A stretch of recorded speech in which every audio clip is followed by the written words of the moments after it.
योग्य लोगों के हाथ में इतनी सारी सत्ता दे दी गई है, और जब तक ये अयोग्य लोग शासन करेंगे, जब तक अयोग्य लोग नौकरी में आते रहेंगे, हमारे योग्य बच्चों की कीमत पर आते रहेंगे, तब तक देश का विकास कैसे होगा। और उनके मन में भी ये रहता है कि ये एक बहुत ही बुरा षड्यंत्र है हमारे वर्ग के साथ, हमारी जाति, हमारे धर्म, हमारे समुदाय के साथ। जब इतने विरोधी मत हों, तो जो माइंडसेट बनता है समाज का, उस माइंडसेट के लिए कुछ शब्द है मनोविज्ञान में। और इन चीजों की वजह से क्या होता है कि इस विषय पर हेल्दी डिस्कोर्स या कायदे की चर्चा, कायदे की बहस, कायदे का संवाद हो ही नहीं पाता। एक शब्द है कन्फर्मेशन बायस। कन्फर्मेशन बायस का मतलब है कि मैं जिस समुदाय से हूं, मैं जिस वर्ग से हूं, उस समुदाय के लोग सामान्यतः जो विश्वास मानते होंगे, वो विश्वास मैं भी मानने लग जाऊंगा। ये कन्फर्मेशन बायस है कि मैं कन्फर्म करता हूं उन सारी बायसेस को, उन सारे विश्वासों को जो विश्वास मेरा समुदाय मानता है। जैसे एक सामान्य हिंदू के घर में ये विश्वास कि मुसलमान बुरे होते हैं, अगर ये आपको दिखे किसी न किसी मात्रा में, तो कन्फर्मेशन बायस है, क्योंकि सुनते सुनते ऐसी बातें होते होते उस परिवार के हर बच्चे के मन में ऐसा भाव आ जाता है। ऐसे ही मुसलमान के घर में अगर धीरे धीरे ये भाव मन में पैदा हो जाए कि हिंदू बुरे होते हैं, कन्फर्मेशन बायस है। आरक्षण मिलने वाले वर्ग के मन में ये भाव पैदा हो जाना कि आरक्षण अच्छा है पूरी तरह से, कंफर्मेशन बायस है। जिसको आरक्षण नहीं मिलता उसका लगातार नाराज रहना, गुस्से में रहना, ये भी कंफर्मेशन बायस है अपने वर्ग के प्रति। लगभग हम सब लोग इस कंफर्मेशन बायस के शिकार होकर इस मुद्दे पर कायदे से बात करने की स्थिति में जाते ही नहीं है। बुरी स्थिति तब आती है जब हम उससे अगले लेवल पे आते हैं। एक सिलेक्टिव अवॉइडेंस की स्थिति होती है, एक बायस एसिमिलेशन। मनोविज्ञान में, सोशल साइकोलॉजी में इन शब्दों का बड़ा महत्व है। एक समय के बाद हम इतने मजबूत विचार के हो जाते हैं, हमारा जो बिलीफ सिस्टम इतना स्ट्रांग हो जाता है, रेडिकल हो जाता है, कि विपक्षी विचार हम सुनने को भी तैयार नहीं होते, हम उनको अवॉइड करते हैं, दूर भागते हैं उनसे। जैसे ही हमें लगता है कि ये व्यक्ति या ये किताब या ये फिल्म या ये टीवी सीरियल हमारे मूल विश्वास को, हमारे विचार को बदल सकता है, हम उससे ही दूर भागने लगते हैं, क्योंकि हम झेल नहीं पाएंगे कि हमारे विचार बदल गए हैं। और एक समय के बाद बायस एसिमिलेशन, इसका मतलब है कि यदि कोई व्यक्ति तथ्यों के साथ, तर्कों के साथ भी कोई ऐसी बात करे जो हमारे विश्वास के खिलाफ है, हम ये मान के चलते हैं कि ये व्यक्ति झूठ बोल रहा है या ये व्यक्ति बायस है। जब हम इस माइंडसेट में होते हैं, तो फिर हमारे विचारों को बदलना नामुमकिन होने लगता है। हम किसी नए विचार को सीखने के लायक रह नहीं जाते हैं। और इसलिए मैं आपसे पहले निवेदन कर रहा हूं कि अगर आप ऐसे किसी माइंडसेट से, जैसे आप आरक्षण के समर्थक बनकर या विरोधी बनकर इस डिस्कशन को सुनना चाह रहे हैं, तो आपको फायदा नहीं होगा। उसकी शर्त है, फायदा उठाने की शर्त है कि पहले आप एक चीज को समझें, और वो चीज क्या है। हेडिंग है कि इस मुद्दे पर सही समझ कैसे बन सकती है, वो कैसे बनेगी, उसका तरीका एक ही है। देखिए, जब भी आप किसी विषय पर बात करें, सोचें, समझें, उस समय ये भूल के सोचें, भूल के समझें कि आप क्या हैं। कहीं मौका मिले तो एक चिंतक के बारे में पढ़िएगा, उसका नाम है जॉन रॉल्स। बहुत ही महान चिंतक हुआ है, 20वीं शताब्दी का ही चिंतक था। उसने एक बहुत अच्छा कंसेप्ट दिया था, द व्हील ऑफ इग्नोरेंस कहते हैं, अज्ञान का पर्दा कहते हैं उसको। उस पर अभी बात नहीं करेंगे, मैं केवल एक संकेत करना चाह रहा हूं कि सामान्य दुनिया में हमारी सारी लड़ाइयां इस वजह से है कि हमें पता है कि हम कहां फायदे में, कहां नुकसान में हैं।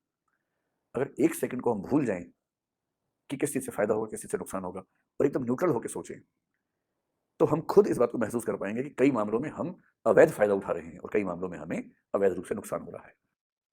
जो बात रॉल्स ने कही, उसको और अच्छे तरीके से एक डेकार्ट नाम के आदमी ने कहा। एक शब्द चलता है, मेथड ऑफ डाउट, संदेह विधि। मैं उसको साइंटिफिक मेथड लिख रहा हूं, वैज्ञानिक चिंतन विधि। जब भी किसी विषय पर विचार करना हो, सबसे पहले अपने अंदर ऑब्जेक्टिविटी लाइए। ऑब्जेक्टिविटी का मतलब होता है वस्तुनिष्ठता। यानी किसी निर्णय पर पहुंचने के लिए हम केवल तथ्यों को देखेंगे, तर्कों को देखेंगे। मेरा फायदा क्या है, मेरा नुकसान क्या है, मेरे पापा क्या बोलते हैं, मेरा समाज क्या बोलता है, मेरा परिवार क्या मानता है, ये नहीं सोचेंगे। तथ्य क्या है, तर्क क्या है। तर्क भी ऐसे जो अकाट्य हों, जिनका विरोध हम नहीं कर पा रहे, या जिन तर्कों का जवाब हम नहीं दे पा रहे, पूरी रिसर्च करने के बाद भी उन तर्कों को बेस बना के बात करेंगे।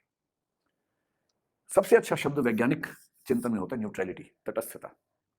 तटस्थता का मतलब ये होता है कि जब मैं किसी विषय पर विचार करूंगा, बाद में जो करना है कीजिए, जब मैं किसी विषय पर विचार करूंगा, मैं अपने वैल्यूज से न्यूट्रल रहूंगा। मेरा धर्म क्या कहता है, मेरा समाज क्या कहता है, मेरे नैतिक मूल्य क्या कहते हैं, या मेरे परिवार की मान्यताएं क्या हैं, मैं उन मूल्यों को उस समय के लिए स्थगित करके एकदम तटस्थ होकर विषय को समझूंगा। और इसी प्रकार इंटरेस्ट न्यूट्रलिटी का मतलब होता है कि जब मैं किसी विषय को समझूंगा, तो उस समय भूल जाऊंगा कि मेरा फायदा किस चीज में है। अगर मुझे आरक्षण नहीं मिलता, तो मैं इस भाव से नहीं सोचूंगा कि आरक्षण का विरोध ही करना है। मैं ये भूल करके मुझे आरक्षण मिलता है या नहीं मिलता है, कम से कम आरक्षण के विषय को समझते हुए ये ध्यान रखूंगा कि मुझे याद ना रहे कि मुझे फायदा है या नुकसान है। मैं एक बार ठीक से विषय को समझ लूं, उसके बाद तय करूं कि क्या ठीक है, क्या गलत है। इसी बात के लिए एक शब्द इम्पार्शियलिटी होता है, निष्पक्षता। यानी चिंतन करते समय पक्षपात नहीं करना है। एकदम निष्पक्ष होकर, तटस्थ होकर, वस्तुनिष्ठ होकर, तथ्यों के आधार पर, अपने लाभ नुकसान के आधार पर नहीं, सिर्फ इस आधार पर कि क्या सही है, क्या गलत है, क्या तथ्य कहते हैं, क्या तर्क कहते हैं। जब हम किसी विषय को समझेंगे, तो शायद एक ऐसा संवाद हमारे समाज में होगा कि दोनों पक्ष जो तलवारें निकाले खड़े हुए हैं, शायद बातचीत का रास्ता खुले, शायद संवाद का रास्ता बने। और मुझे ऐसा लगता है कि आरक्षण जैसे मुद्दों पर, सांप्रदायिकता जैसे मुद्दों पर, जातिवाद जैसे मुद्दों पर, या ऐसे अल्पसंख्यकों के अधिकारों के मुद्दों पर, या कोई भी ऐसा मुद्दा, भाषा के मुद्दे पर, जब तक हम तटस्थ होकर संवाद करने की स्थिति में नहीं आएंगे, बात नहीं बनेगी। इतना लंबा भाषण मैंने आपको इसलिए दिया क्योंकि आप शायद इन सब बातों को सुनने के बाद इस विषय को ठीक से समझने के लिए माइंडसेट बना सके। उसके बाद भी अगर आपको तलवार निकाल के बैठना है तो तलवार निकाल के बैठिए और एक एक बात को सुनिए, समझिए। ठीक। देखिए, आरक्षण की डिबेट जो है उसके मुख्य रूप से दो डायमेंशन है। एक है कंसेप्चुअल पार्ट, यानी कि जो अवधारणात्मक हिस्सा है, जो कंसेप्ट का हिस्सा है। और आरक्षण की डिबेट करने में होता क्या है कि अधिकांश लोग उस बेसिक कंसेप्ट को नहीं जानते जिन कंसेप्ट के बेस पर ये सारी व्यवस्थाएं बनाई गई हैं। तो मेरी व्यक्तिगत समझ ये कहती है कि इससे पहले कि हम स्पेसिफिक मुद्दों पर आए, पहले एक बेसिक कंसेप्ट समझ लें, मूल धारणा समझ लें कि ये सब चीजें कहाँ से आ रही हैं, कैसे आ रही हैं।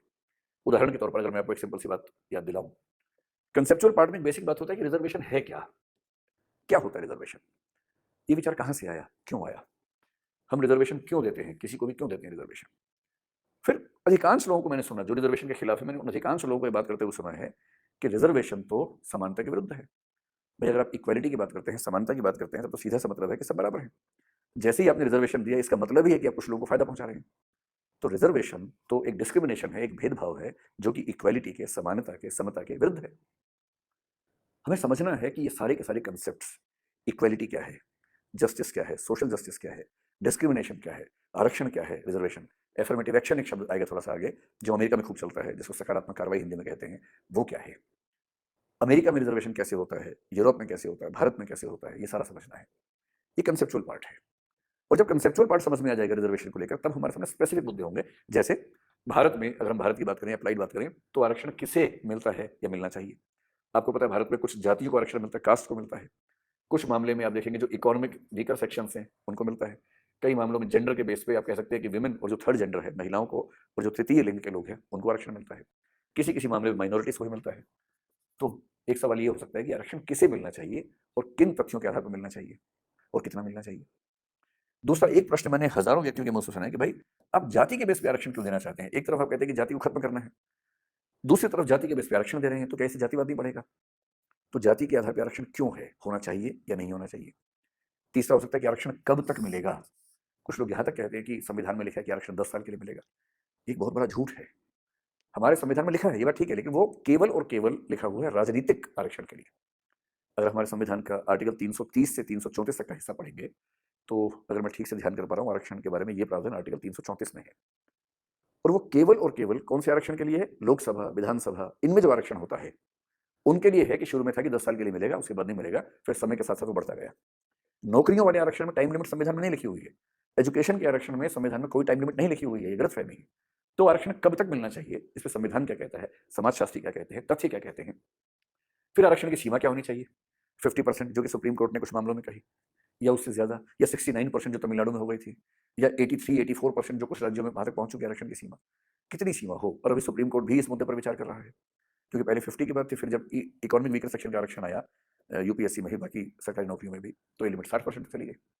अब सुप्रीम कोर्ट ने ये प्रश्न फिर से पूछा है हाल ही में सरकार से भी कि आपकी राय में आरक्षण की लिमिट क्या होनी चाहिए, क्या इस पर पुनर्विचार करने की जरूरत है, क्या कुछ पुराने फैसलों को, जिनमें बहुत महत्वपूर्ण कुछ फैसले शामिल हैं, क्या उनको बदलने की जरूरत है, उन पर पुनर्विचार करने के लिए बड़ी बेंच बैठाने की जरूरत है।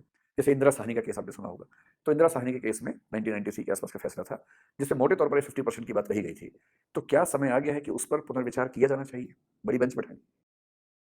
फिर ये कि आरक्षण प्रमोशन में क्यों होता है, इसका क्या तर्क हो सकता है। अरे शुरू में एक बार दे दिया तो प्रमोशन में फिर से आरक्षण क्यों, इसके पीछे तथ्य क्या है, तर्क क्या है, ये एक डिबेट है। फिर प्राइवेट सेक्टर में आरक्षण हो या ना हो, सेना में, एकेडमिक्स में, जुडिशरी में, स्पोर्ट्स में, हजार फैक्टर्स हैं। आरक्षण के विरोधी मजाक उड़ाते हैं कि भाई क्रिकेट की टीम में भी आरक्षण होना चाहिए, जो बॉलर्स हैं उन बॉलर्स में भी एक व्यक्ति एससी से हो, एक एसटी से हो, एक ओबीसी से हो, ऐसा होना चाहिए। ये सब तो मजाक उड़ाने की बातें हैं। हमें समझने कि इन सारे के सारे मुद्दों में तथ्य क्या है, और जो नीति बनाई गई है वो नीति बनाने के पीछे कौन से तथ्यों को, तर्कों को आधार बनाया गया है। तो ये हुए सारे प्रश्न। आज हम जिस मुद्दे पर बात करेंगे वो इसका कंसेप्चुअल पार्ट है, और कंसेप्चुअल पार्ट का मतलब है आरक्षण क्या है, क्यों है, समानता से क्या संबंध है, दुनिया के अन्य देशों में क्या व्यवस्था है, भारत में क्या व्यवस्था है। मोटे मोटे तौर पर ये